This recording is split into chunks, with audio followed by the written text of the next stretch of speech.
WNYC Studios is supported by Odoo. When you buy business software from lots of vendors, the costs add up and it gets complicated and confusing. Odoo solves this. It's a single company that sells a suite of enterprise apps that handles everything from accounting to inventory to sales. Odoo is all connected on a single platform in a simple and affordable way. You can save money without missing out on the features you need. Check out Odoo at odoo.com. That's odoo.com.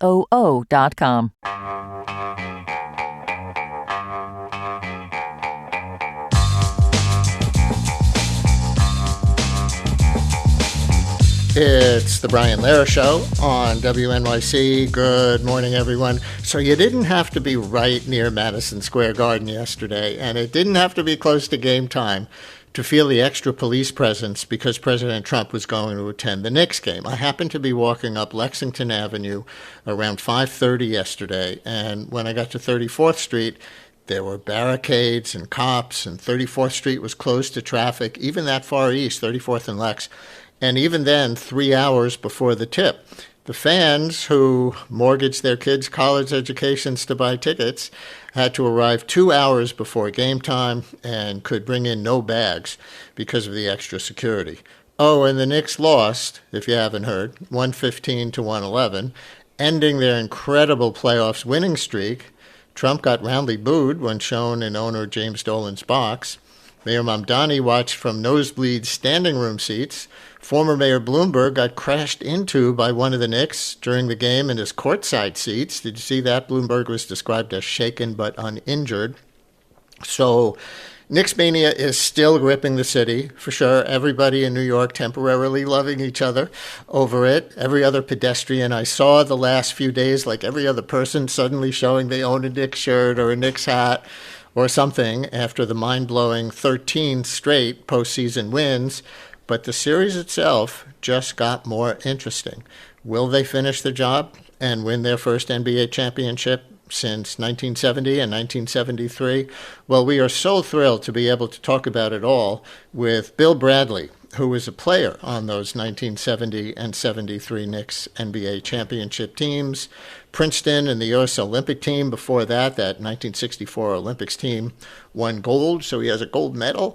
In addition to two NBA championships, he was U.S. Senator from New Jersey from 1979 to 1997. He is now host of American Voices on Sirius XM and featured in the autobiographical documentary Rolling Along, Bill Bradley, for which he was last on the show in 2024. And he's working on a video project on talking cross-party lines with former Republican Senator John Danforth. We'll talk about that too. And yes, he was in the house at Madison Square Garden last night. So we'll talk sports, we'll talk politics, we'll talk the intersection of sports and politics. Bill, we really appreciate you making some time for us this morning. It'll be great to hear your voice again. Welcome back to WNYC. Oh, Brian, thank you so much. It's always a great pleasure to be on your show. Where were you sitting last night, and who'd you go with? Well, I went with my partner, and we were sitting about 20 rows up from the floor around mid-court. Just sit there in the crowd, watch the game. Well, maybe you can answer this question that real Knicks fans have been asking. If the crowd was, a lot of Wall Street tycoons and others like that who could afford the insane ticket prices, was the crowd as vocally into it as if the regular season fans at the Garden had been more present, or were they more passive because they were there for the event and they just weren't emotionally invested in the same way? Did you have an impression? Of course they were involved. I mean, this is the NBA Finals. I mean, you pay too much for a ticket, okay, fine, but you still go there and yell for your team. And I think that it was as loud, the decibel level was as loud last night as any other night I've been in the Garden. Good to hear. About the game itself last night, after 13 straight wins, including the first two in this series against the Spurs, suddenly the Knicks seemed colder last night and a little off. Do you have a take on what happened or why, if anything changed? No, I think that San Antonio just played very well. Wembanyama is an incredible talent, and he came to play last night in a way that was more aggressive than the previous two games. So I think that was a big difference. I think that there's no, I mean, the adjustment that the Knicks will make or adjustments that they will make in the normal course of playing against a team more than once and finding where the weaknesses are and how you take advantage of them, and then what worked and continuing to do what worked. That's what's going to happen. And I don't think that because they lost their first game in 13 or 14 games, that means anything. I mean, we're playing in the NBA Finals where the goal is you win 4 games and you are champion of the world, and you're still ahead 2-1. And there wasn't anything that happened last night that would make me believe that changed the dynamic of the competition. I think San Antonio is a good team, a very good team. They're well coached. They have discipline, and so I think it's going to be great. I mean, I think that the Knicks players just have to continue to help each other. I mean, that's the real thing. I mean, a great team. Yeah, you have players who want to help their teammate as much as they want to score themselves. And the Knicks move the ball extremely well, and they play tough defense. And I think that that's what they have to continue to do. Listeners, who wants to join Bill Bradley and me in this segment? 212-433-WNYC. First, is anyone listening now who was at the Garden in person last night? How'd you get your ticket? Was the atmosphere as electric to your ear as it might have been? Had more regular season Knicks fans been able to afford to be there? 212-433-9692. Or anyone who just watched on TV or at a watch party at a bar, wherever you were, on the series itself, or the feelings you've had during this historic playoffs run, or the intersection of sports and politics. Any of that is okay. Or anything you always wanted to ask Bill Bradley, but you never had him over for dinner. 212-433-WNYC. Call or text 212-433-9692. We'll definitely get into politics and, life in America today as we go. But staying on the sport, was NBA basketball as physically rough when you played the game? There was so much pushing and shoving. There was that one play in the first half when one of the Spurs rammed past Jalen Brunson with his elbow like an NFL running back crashing through the line. I'm tempted to think they're actually trying to injure Brunson to neutralize him. Was it always like this? No, I don't think so. I mean, I think it's become a much more physical game. I mean, when I played, it was plenty physical, but you made contact in certain places, boxing out, sometimes on defense, how you double team, things like that. And more importantly, the officials limited it by calling fouls. I think the modern game is much more physical. I mean, when I see Wembanyama and Towns playing against each other, they're in a wrestling match for position. Literally, they're wrestling each other. And I think I always was a finesse man. I was a strength man too, but strength in a particular way. Yeah. Well, let's talk about Knicks Mania. Can you compare the vibe in the city during this run to 1970 or 73? Was it anything like the Knicks' glee and connection among strangers on the streets that we've been seeing these last 2 months? Well, 70, 73, it certainly was. I mean, yeah, we became darlings of New York, so to speak. Each of us became individuals to the public, and our team, as a team of people who worked together, became an entity in the public. And today, people are as enthusiastic. I can't gauge whether they're more or less than they were in 1973. But I've had an interesting experience in this particular run.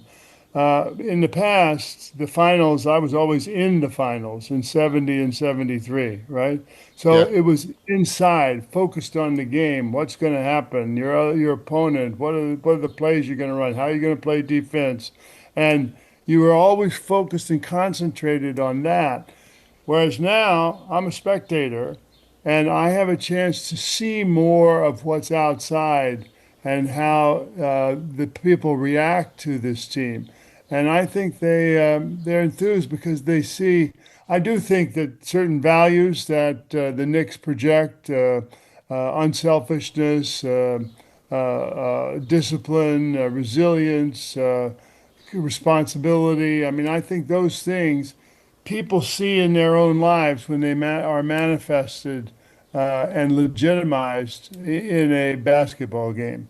And so they probably look at themselves and think of those qualities that they have. And I think that's kind of inspirational. Let's take a call on the vibe in the city. Here is Nick in Manhattan. Nick, you're on WNYC. Hi there. Hi, how's it going? I'm a big fan of the show. I think I've lived in New York my whole life. I really haven't felt this kind of unity in the city before for anything.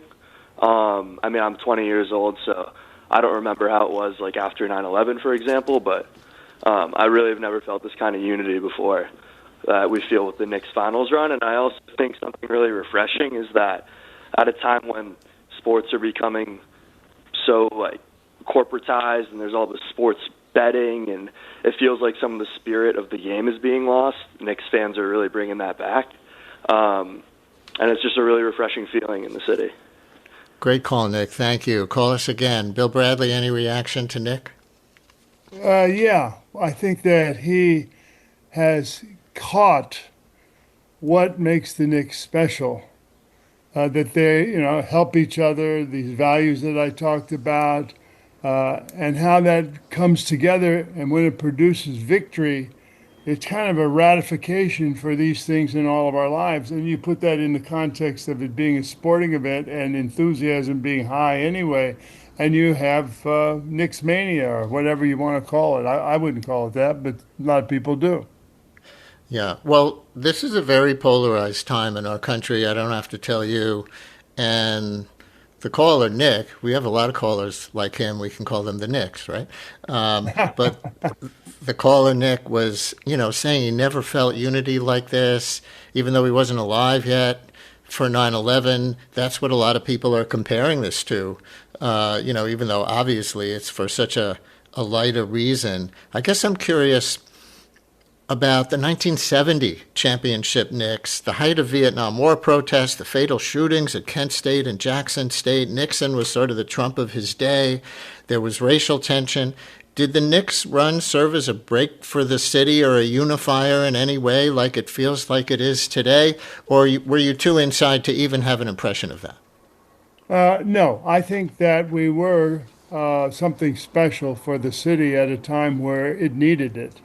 And in a way, the way we played was special for the country at a time it needed it. And sometimes sports can do that because we all experience sports when we're kids and maybe a little bit older.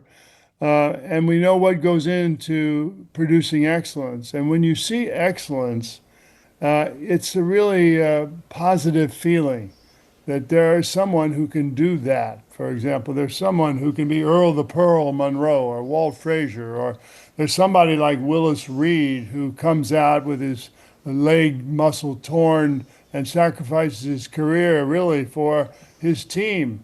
And then in the fifth game of the NBA Finals in 1970, when we left the locker room, Willis was on the training table. We didn't even know if he was going to come out. And when he came out, the stars of the Lakers, who were Wilt Chamberlain, Elgin Baylor, and Jerry West, stopped practicing, and watched Willis. Then Willis hit his first two shots, and then the team took off after that, and we won that fifth game, which was the key game that we won. And the crowd was unbelievable. So we now come to the seventh game, and we're in the locker room, and Willis is on the training table. We don't know if he's coming out. And then when he does come out and hits those shots, Walt Frazier takes over and has what I think is the finest seventh game individually of anyone in history, where he's got, I think, 36 points, 18 assists, 15 rebounds, some incredible number. And the rest of us, each of us, played very well. and we won the NBA title. That kind of thing was very special for people to experience vicariously, and if they were in the Garden, to understand where the decibels were, and they were all the way to the roof. So I think these moments are not dissimilar.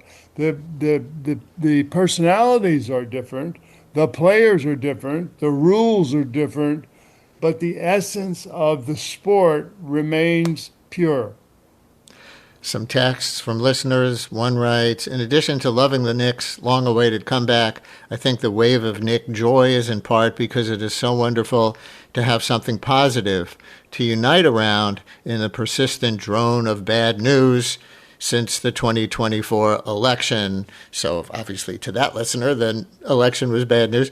Go Knicks. And another text, last time the Knicks won in 1973, I was in the building. Tickets cost $5.75 for a seat in the Blues section, which is where I sat with my season ticket.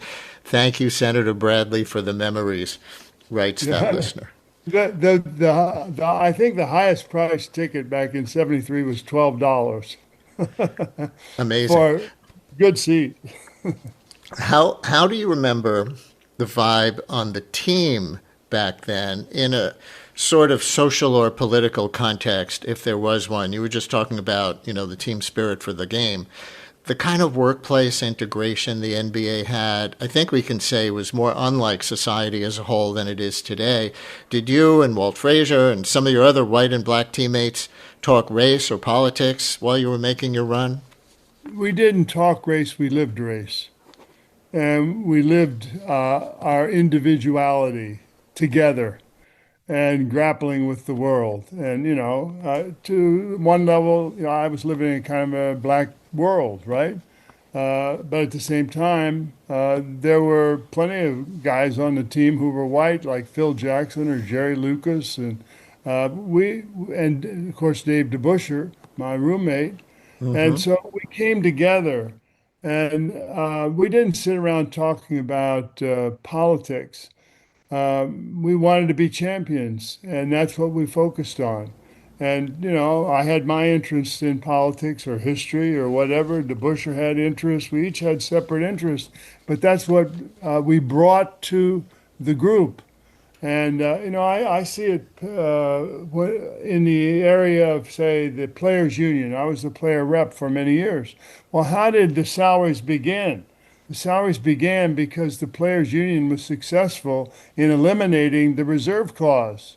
We brought a court case and ultimately settled by eliminating the reserve clause. That's how it happened. It happened by player activism. So we were, it was a different time, but the players came together and we achieved things off the court as a champion achieves things on the court when it is together. And that's a lesson that's often been forgotten in history of sport because there's so much money now. But that money didn't come about by chance. There was a time where I couldn't go to another team because I was bound by a reserve clause. Well, we took action, eliminated the reserve clause, and now players go from team to team. You could negotiate. Yeah, you could negotiate, sure. And before we get to our next caller, and Diane and Malvern, we see you, you'll be up next, kind of going down this path a little bit more about politics and on the teams. We've seen apparent political divisions in New York sports this year and last, like on the Mets over Francisco Lindor's wife being involved with the Mamdani campaign, and recently with the football Giants over quarterback Jackson Dart speaking at a Mike Lawler for Congress rally, introducing President Trump there, and teammate Abdul Carter taking exception to that. Did you ever see it come between teammates in your playing days in a way that affected any team's performance or just broke out between them in the open like that? Absolutely not. Zero. Now, in my own case, I was probably the most politically interested of my teammates. And, I spent one summer teaching in Harlem, one summer working at the Office of Economic Opportunity in Washington. So I had exposure to politics, but also exposure to the culture. And I definitely had a point of view about where this culture should head. We should be where all men are created equal. That's the place we should be, and that should guide us. And my teammates can disagree with that. They often brought their own personal stories that deepened my understanding and my commitment. So I view it only as positive. I had some tension on the team with a player named Cassie Russell, who subsequently become a very close friend, because I was playing a guard and I was too slow to play guard. But then Cassie broke his ankle. They moved me to forwards. I fit into the team. And when Cassie came back, he wanted the job, but we competed. And ultimately, he was traded to San Francisco for Jerry Lucas, which was a net gain for the team. But I always respected Cassie, and he became a Christian preacher in Michigan, I think. Oh, we have a Cassie Russell call, so I'm going to sneak this person in right here in advance of the other caller who I asked to stand by, so Diane keeps standing by. But Phil in Manhattan, you're on WNYC with Bill Bradley. Hi, Phil. Hi, Brian. Bill, great to talk with you. Longtime admirer of you as a player, senator, and presidential candidate. We actually have 1 degree of separation with Sam and Edna. I did want to ask you about Cassie. I'm about 10 years younger than you, and one of my first memories of following basketball was listening to Princeton playing Michigan in the ECAC tournament at Madison Square Garden. And I was wondering about that because this may be, I don't know if this has ever happened since in history, but you and Cassie Russell were both first team All-Americans. You played the same position, and you were drafted by the same team and about the same age. And I was wondering what the dynamics were with that. Competing against each other. You talked about it some. Yeah, I think that there was a lot of mutual respect, but there was competition every day in practice. Each of us knew we were competing for the slot. And so we were always trying to be as sharp as we could be. And ultimately, it boiled down to who could help the team the most. And I always felt that passing was a key element of it. And I think Cassie had he had an incredible discipline, and he was a great individual talent. And he wanted to win as much as everybody else. So however Red Holzman deployed us, that's what we each willingly did. We didn't hold grudges against each other because the decision wasn't ours. It was Red's who said, he was our coach. Where are we going to put you guys? But yeah, that Michigan game back in the Paleolithic era was really something. I mean, but one other thing about politics and the players back in the Paleolithic era, if we want to call it that, didn't Wilt Chamberlain and Kareem Abdul-Jabbar, both 7-footers as well as being, among the all-time greatest, and Chamberlain played mostly before Kareem, but I've read that they disliked each other, partly because Kareem was progressive, but Wilt was a conservative Nixon supporter. Did you know that to be true at the time? I think that is a canard, personally. I mean, Kareem was younger than Wilt. He didn't play against Wilt. Wilt retired. So there wasn't any kind of serious competition between Wilt and Kareem. And so the idea that there was this political competition because they had different political views, which I agree they did. Chamberlain was Nixon backer, and Kareem, of course, was more liberal, but he came later. So whoever told you that, I don't think it's correct. I read it on the internet. It must be true.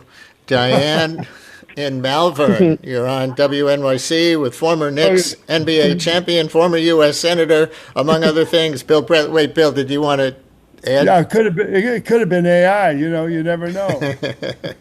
Hi, Diane. You're on the air. Hi, good morning. My last name is Russell, no relation to Cassie that I know of. Senator Bradley, I spent a long weekend with you, Memorial Day, many years ago at a weekend retreat where you were a speaker in Montana.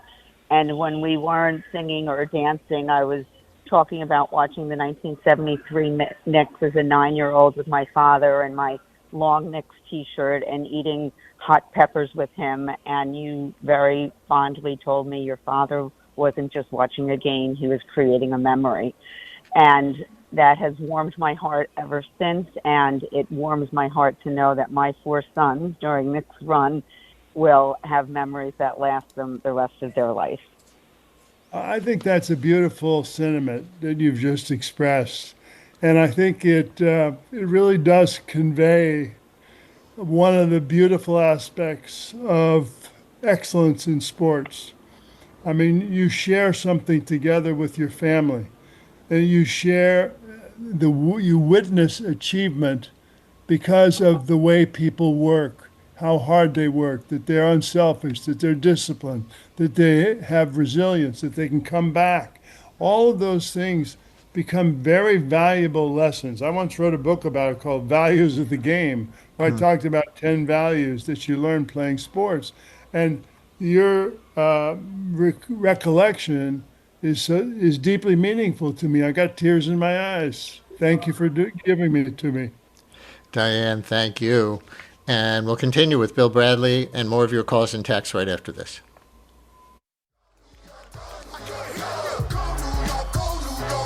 Yeah, everybody knows the Knicks theme song now, right? Go New York, go New York, go New York, go.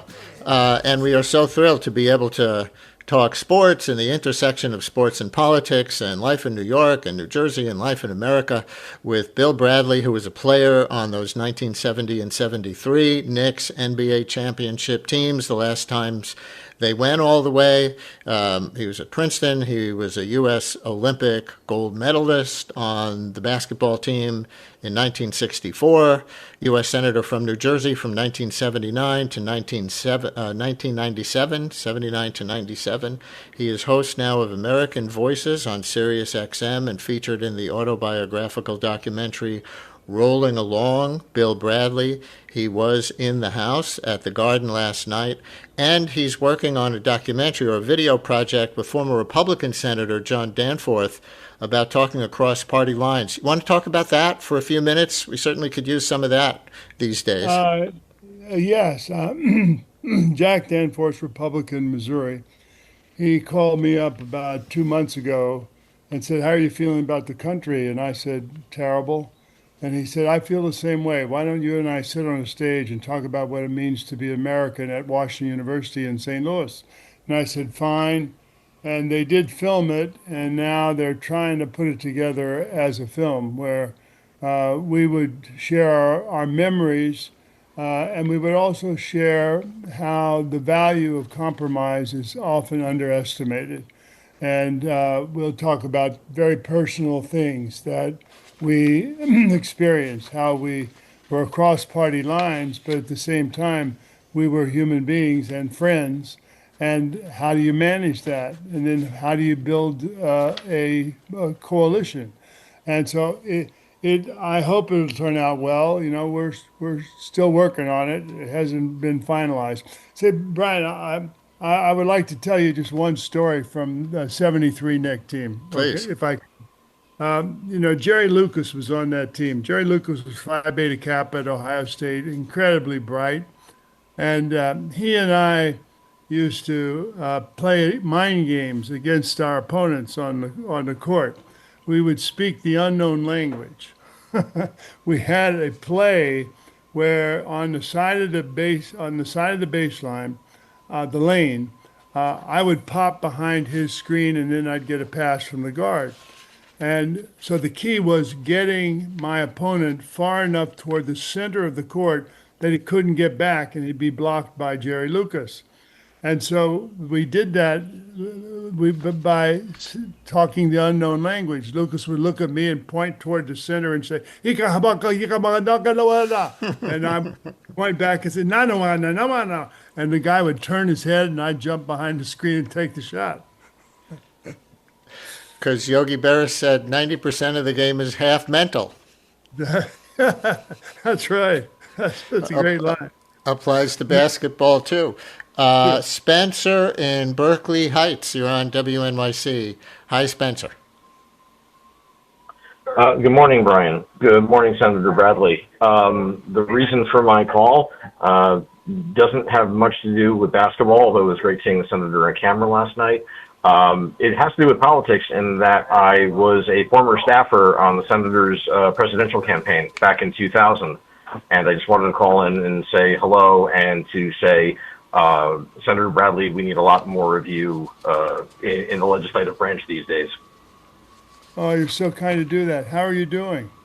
How's your life? I'm life had been great up until I'd say the beginning of 2026, 2025. The landscape is definitely changing, and it's making it harder to keep one's faith in humanity. But, like everything that you've ever exhibited on the court, we just have to keep trying and keep striving and keep trying to remind our fellow men of their better natures. I think that's a beautiful sentiment, and that will bring you back, no question. If you're down, you won't stay down if you see the potential that exists in each one of us as human beings to pursue excellence and, more importantly, to be kind. And the combination of those two, excellence and kindness, I believe, are the key to a successful politics as well as a happy life. Spencer, thank you for your call. Well, there isn't maybe a lot of kindness in politics right now. Can I ask how you think our democracy is doing? Like, what did you and former Republican Senator Danforth talk about besides thinking that there needs to be more compromise? Is democracy surviving? I think it's under duress, quite frankly. I think that the level of corruption is astonishing. I mean, I remember when I would campaign in New Jersey, or when I would be in a campaign, but I'd be saying hello to my constituents, and I'd go into a diner and say hello to people in the diner, and I'd ask for a cup of coffee, and the guy would give me a cup of coffee in a cup that I was going to take with me in the car as I went on across New Jersey. And I'd put some money down, and he'd say, "Oh no, that's okay. That's okay. It's on me." And I would always say, sorry, I can't take a cup of coffee. Here, I'm putting $1 down on the counter." And I compared that with $700 million airplanes, or however much it costs, and all the other levels of corruption in our government today. And I'm astonished and depressed, and believe in the end, when it becomes known fully by the public that the current way of doing things will be unmasked, and we'll then be able to get back to listening to each other and creating a better world, Well, which is that's the job of politics. how did Job we of even, politics. with all your experience, what's your view on how we even got to this point? Well, we got to this point because we ultimately ended up, electing the person that we elected, and he was brought his set of values to the position. But the people elected And the him. people elected him, and they elected him because I don't believe over time we had been successful at communicating and actually improving people's lives in a time of deep and wrenching change. I mean, we're going through deep and wrenching change. AI is just one small example of a much bigger change. And out of that, everybody says, well, how am I going to do it? How am I going to get health care? How am I going to be able to send my kid to college? How am I going to be? And we failed to give them convincing enough answers that were connected to stories that moved them. And I think that's the key point. It's not simply the logical analysis of policy that we have done from time to time, some times better than other times, but is the connection of that to a story that touches somebody's heart. And I've always been someone who believes that the heart is the biggest motivator than the brain, and it has to be worked on by politicians. That's why Tallarico, down in Texas, is so good. He understands how to do that. He understands how to connect stories with his own particular positions, and why I think he's got a good shot to win that election for Senate in Texas. The Democrat for Senate, James Tallarico. Yeah, Lenny in Farmingdale, you're on WNYC with Bill Bradley. Hi, Lenny. Well, I am lucky, and I'd like to say to the senator, this country should appreciate you, not only what you did for the Knicks, but what you did for the country. Now, I befriended Walt Frazier. I call him Walt instead of Clyde, just to tease him. At a trade show, I was in menswear, and we had a trade show at the Hotel New Yorker where Clyde was staying. And I invited him up to our room and to the whole show up there for all the other manufacturers, and we got pretty friendly. And some of my people had stores up in Harlem. Chamberlain used to hang out in their stores. And so they were pretty savvy when it comes to basketball. We had 6 season tickets, our company. I asked Clyde if he'd leave a ticket for me at the box office. He said, sure. And you were going to get to a point then, about Frazier and Bill Bradley, right? Now I'm going to get to, yes, I'm getting there. I saw what kind of guy he is. I took him upstairs, and one of my friends said, you know, Bradley's on your team. You're getting in your rookie year $45,000. He got $100,000 just to sign up with the Knicks. Don't you hate the guy? And he said, well, you know, tell you the truth, at first I felt a little funny, but once you get to know Bill Bradley, he's a great guy. He is so fine. I said, really? He said, yeah, everyone should be like him. Lenny, thank you very much. One more. Jerry I might just say. Go ahead, Bill. I think Walt Frazier and I and Earl Monroe are going to have dinner tonight. So just say that's still alive.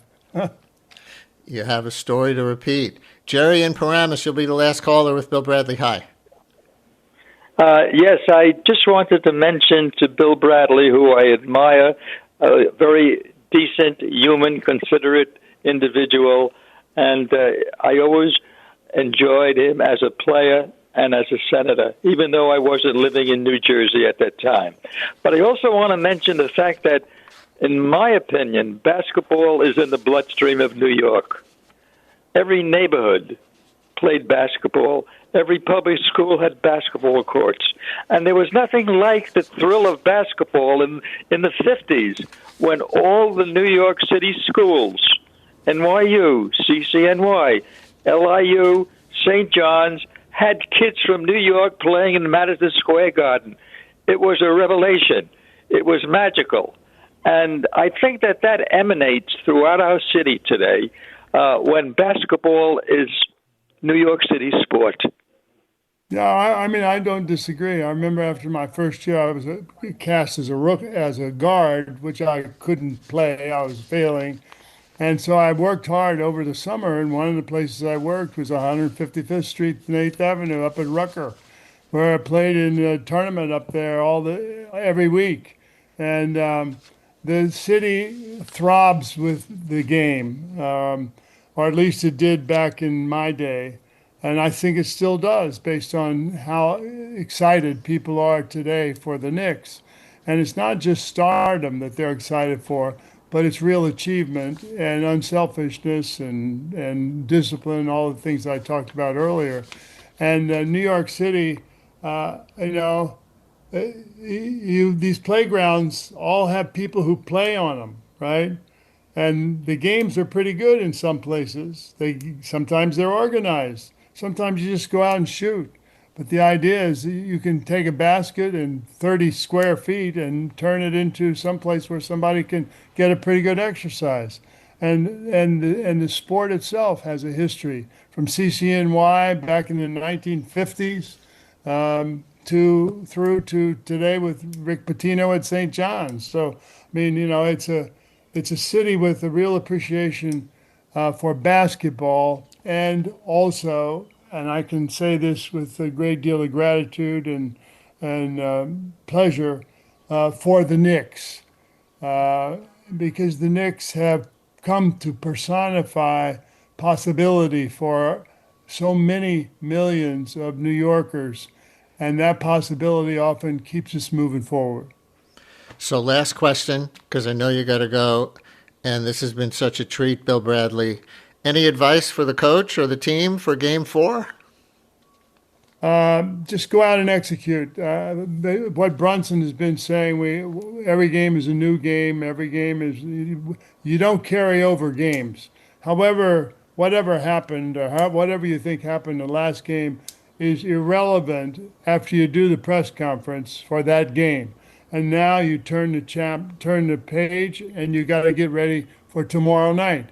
And the team that can do that, is mature enough to do that, is the team I think that will win, and I think that will be the Knicks, because I am very struck by their maturity, as I said, by these values that they show every day when they go out there and play, and they just have to keep focusing on those, and the coach has to keep them focused on being who they really are, as opposed to reacting to what the other team does. Bill Bradley, with you being there last night, with the dinner you're planning for tonight, with everything else you're doing, we so appreciate you giving us this time this morning. What a treat, like I said, what a privilege for our listeners. Let's keep talking, and thank you for this morning. Brian, it's always a pleasure to be on your show. I'll tell you that. You're the best interviewer I've seen in a long time. Oh, well, you're giving me goosebumps. I'm going to hang that one on my wall. Bill Bradley, thanks a lot. Brian Lara on WNYC, more to come.